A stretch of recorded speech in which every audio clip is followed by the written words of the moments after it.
নারকেল ফাটিয়ে কাজের আনুষ্ঠানিক সূচনা করলেন বিধায়ক। এছাড়া উপস্থিত ছিলেন পুরাতন মালদা পঞ্চায়েত সমিতির সভাপতি রুম্পা রাজবংশী, মহিষবাথানি গ্রাম পঞ্চায়েতের উপপ্রধান নমিতা রাজবংশী সহ অন্যান্যরা।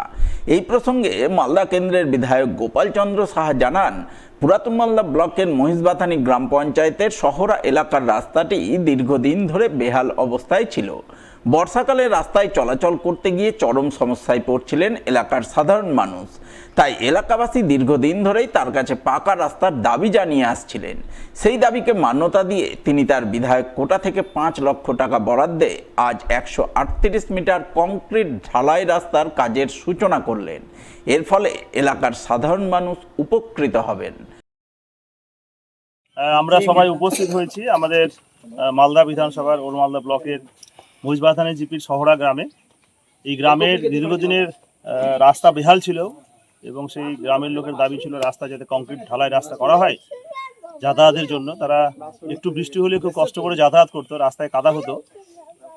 আর তাদের দাবি মেনে বিধায়ক এলাকা উন্নয়ন তহবিল থেকে 5 লক্ষ টাকা দেওয়া হয়েছিল ইলেকশনের আগেই, এবং সেইখানে সেই টাকা ব্যয়ে সেই রাস্তার আজকে শুভ শিলান্যাস হলো, আমরা করলাম। অন্যান্য সমস্ত গ্রামবাসীরা এখানে উপস্থিত আছেন।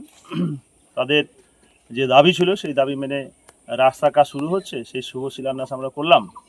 আমাদের শহরা গ্রামের দুঃখ রাজবংশীর বাড়ি থেকে প্রাইমারি স্কুলের দিকে 5 লক্ষ টাকা এখানে স্যাংশন হয়েছে।